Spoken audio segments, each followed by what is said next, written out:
Unni sought out Grandma in the evening after finishing his homework so that he could listen to the Ramayana. He was anxious to know whether any other interesting characters like Swayamprabha would appear to help the monkeys on their quest. Grandma continued narrating the story.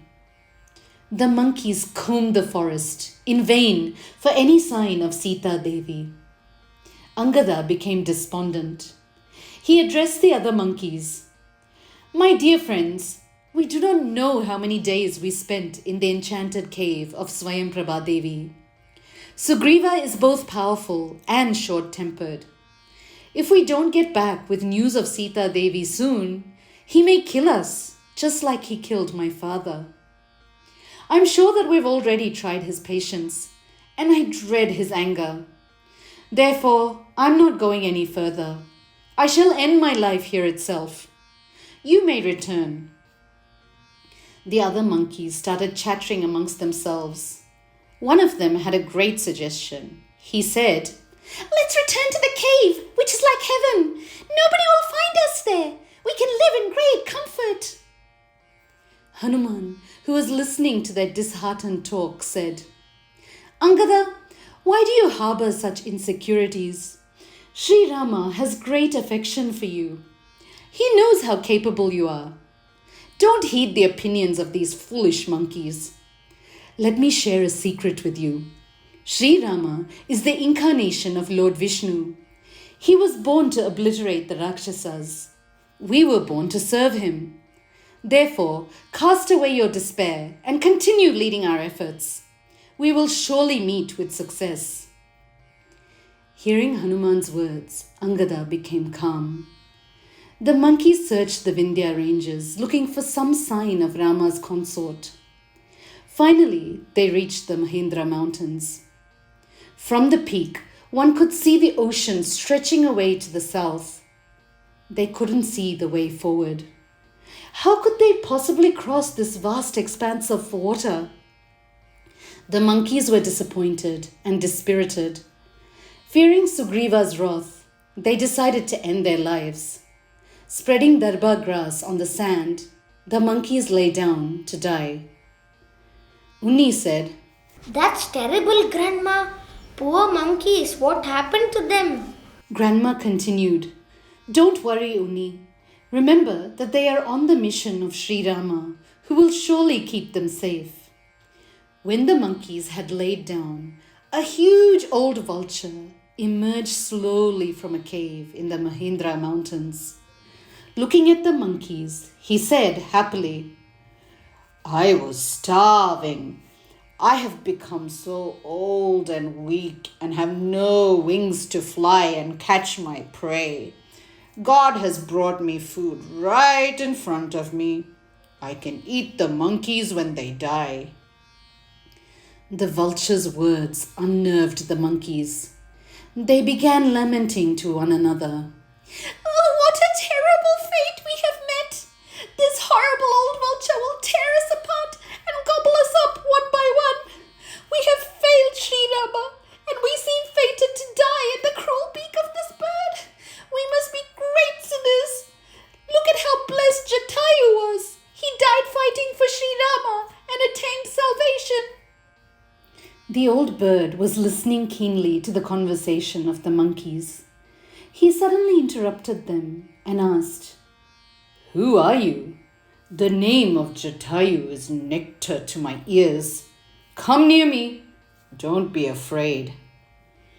Angada meditated upon Sri Rama and then calmly went up to the old vulture.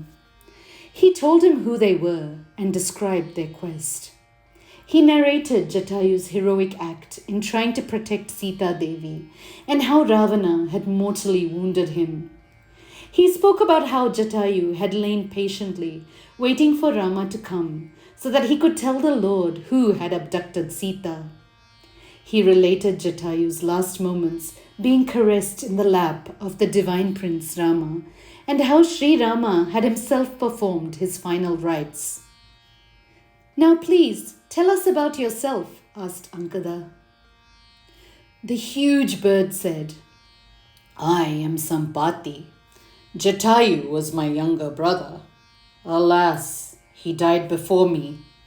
Please carry me to the shore of the ocean. Allow me to perform his last rites." The monkeys lifted Sampati and carried him to the shore. After he had prayed for his brother's departed soul, the monkeys carried him back to the cave and placed him down gently. Vultures are blessed with very keen vision. From the mountain peak, Sampati could see all the way to Lanka, the grove where Sītā Dēvī was sitting. Pleased with the service of the monkeys, Sampati said, "There is a mountain named Trikuta in the ocean. On top of that mountain lies the land of Lanka, which is where Ravana's kingdom is located. Sītā Dēvī dwells there in the grove of Aśōka trees. One of you must jump across the ocean and go to Lanka. You will be able to see Sita.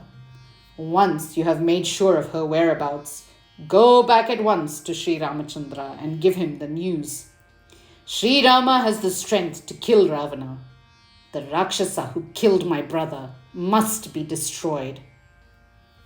Sampati then recounted the history of his early life to the monkeys.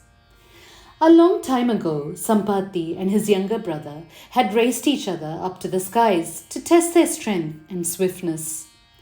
When they came near the sun, the heat caused Jatayu's wings to smolder and burn. Sampati saved his brother's wings by shielding them with his own. As a result, Sampati's wings became charred and he fell to the ground, a wingless bird. Jatayu also fell to the ground, but his wings were safe. For 3 days, Sampati remained unconscious. When he regained consciousness, he didn't know where Jatayu was. As his wings were charred, Sampati could not fly in search of his brother. He dragged himself to the ashram of sage Nishakaran. Seeing the bird's pitiable condition, the saint felt compassion towards him. He gave the bird knowledge of the Supreme Self. He also told him, "During the Treta Yuga, you will meet the monkeys who are searching for Sita. You can share with them the knowledge of Sita's whereabouts and her captor. At that point in time, you will grow new wings." Amazingly, Sampati began to sprout big and strong wings. As he soared into the skies, he blessed the monkey army. "Oh, fortunate monkeys, may all good come to you. You can cross the oceans with the constant remembrance of the Lord." Hearing the story, Unni remarked, "Grandma, it seems that every time that all hope is lost for the monkeys on their search, some new character unexpectedly appears to help them. First it was Swayamprabha, now it's Sampati." "That's a great observation, Unni. This is why we should always be optimistic in the face of obstacles of life. We should never give up the hope that God will help us, even at the most difficult times. Even in situations where it seems like there is no way forward, if we pray sincerely, God will come to our rescue. But we have to be strong in our faith.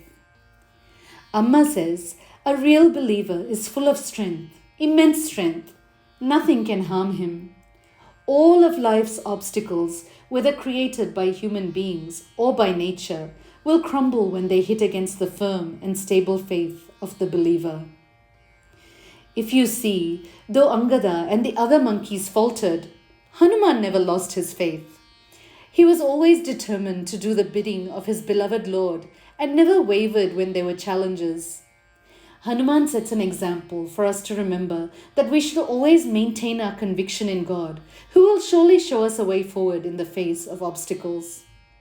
Next time you're in a difficult situation, pray from your heart and watch as Amma opens a new path for you.